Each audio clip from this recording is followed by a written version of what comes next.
my name is Alta and today I got a new phone. So remember last year when I posted a video called £15 or £20 iPhone 7, maybe £15 or 20, that was my deal of the year. My curse is that I get one good deal each year and then I get a ton of shitty ones after. Well, this is my good deal for the year and we're about to find out why. So in here is my replacement for my iPhone 11 because I've gone through a few different phones and they're all not performing that well and having a few issues. So I took my very small budget of £10 and started looking on eBay. For context, for the last week or so I've been rocking a Galaxy S5 with 2 days rocking a Galaxy A20e because I found it and then the screen crapped out on me. And if you're thinking why didn't you just buy another A20e or another A20e screen? So I didn't quite have enough, and this thing, despite being amazing and pretty quick for what it is, the battery is absolute dog shite. So I set out looking for something like a J3 2016 or 2017, like a Samsung Galaxy J3 2016 or 17. I was just looking for a bargain bin Samsung phone from like 2016. But then I started seeing more and more listings for Galaxy S8s on Make Offer. So I bid on a few, made offers on a few, didn't get any, but then I also saw an A5 2017 and I put a bid down on that, but then I saw this thing. This is a Galaxy S8 with a shattered back, not too great condition all over, but I saw this thing going for a very, very low price, so I made an offer on it and got it. And the total I paid for this phone was £13.85. That's including shipping. Now, a lot of you are probably thinking, how on earth did you get a working, well, hopefully working S8 for tenner? Well, as you can see, it's got a smashed front and a smashed back. However, this is Gorilla Glass, so you can't really feel it on the back. However, you can sort of feel it on the front because it's right where the home button is. But the smashing on the front is very minimal compared to what my other S8 looked like. So when I turn this on, you're gonna see exactly what's wrong with it. Not sure if it's charged, but yeah, let's plug it in. I'm not sure whether this is the blue one or the grey one because the frame looks kind of grey, but the back of it looks more blue than grey. So this is the phone I'm gonna use till at least April as long as it works properly. So let's plug it in and see what it does when on the charger. As you can see, you might be able to see it already. The screen has some pretty severe burn-in. So it doesn't look that pink in real life, it looks a lot more pink on camera. But let's power this on, shall we? And let's set it up. So look, looks a little bit less pink, still pretty pink, but doesn't look as pink in real life as it does on camera. So I chose this thing because what could you get better than an S8 for a tenner? Realistically. Could have gone for an iPhone SE or a 5S or something like that, but I really don't want to be on iOS anymore. So yeah, there's the burn-in. This is why it cost me a tenner. Now let's proceed through startup to see whether it's FRP locked, and we're going to do this live. So I do have data I want to transfer, but I'm going to do that later on, so I'm just going to skip that for now. So I'm now connected to Wi-Fi, and if it's FRP locked, it'll show that here. I have already checked the IMEI and the IMEI came back as clean. So this is literally a parts phone that someone has built from parts or just their main phone that just didn't work for them anymore and they got rid of it. So I got a fully working S8 for a tenner and it's not Google locked. So I think what I'm gonna do is use the A20e backup. Let's do that. I'm restoring a backup from my A20e simply because that's where I had the most apps and stuff. But I do have an SD card with all my stuff on it, all my pictures and stuff, so that's just gonna go straight into here and that should work as normal. I am filming with the iPhone 11 because that's more or less the only thing it's good for now, because the back camera mic works just fine. We're gonna restore this. Oh, this is a 64GB device. I always forget that these things are 64 gigs straight away. So I'm gonna set up a pin, but I'm also gonna set up fingerprints. So let's do that right now. Let's test the fingerprint reader live.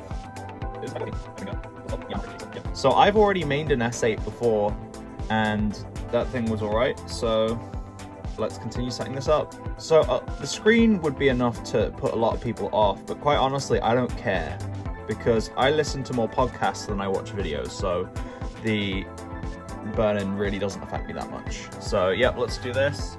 No, thank you, Google. I do in fact have a Samsung account, so I will sign in with that. We are now all done, so let's finish this. I'm gonna do an update tomorrow because I'm gonna put my SIM card straight in here and just let it work. So yeah, let's do that. I'm gonna put my SIM card in and I'm gonna give you an update tomorrow around the same time, and we're gonna see how it's going, because it's all well and good me saying, oh yeah, look at this, a brilliant deal, if I don't update you on it later on. So the force home button does work. That works pretty well. That works nice. I'm gonna put a SIM card in and attempt to make a phone call. So the SIM card reader does in fact work, and despite what I thought, I can't actually feel these that well. So yeah, we should be good on that.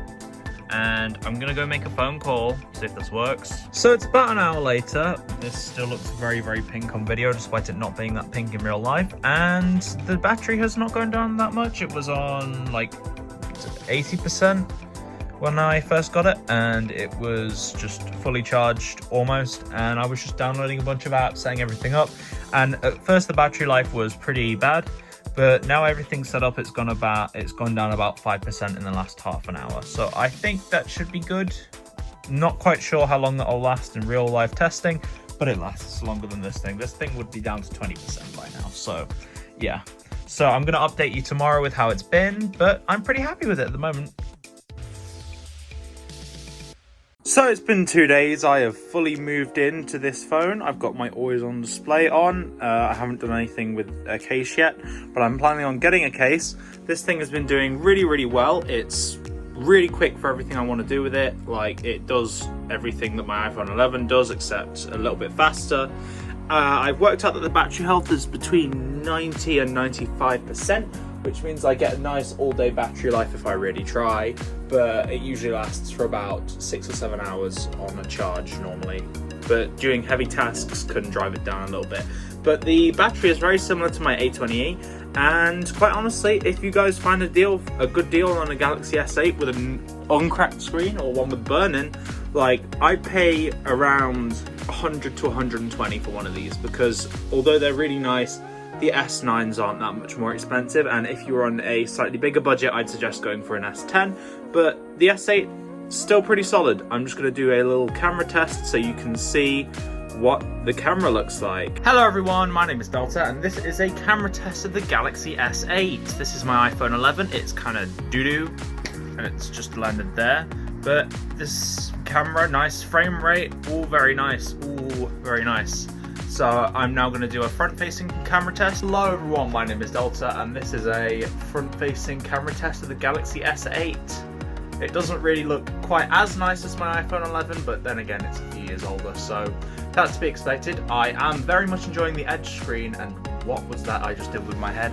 I'm not sure. I'm not used to looking at a front-facing camera. I don't particularly enjoy it that much, which is why I don't really put my face in my videos that much unless it's at the start. But yeah, back on the iPhone 11 now, and I do have some plans for the iPhone 11.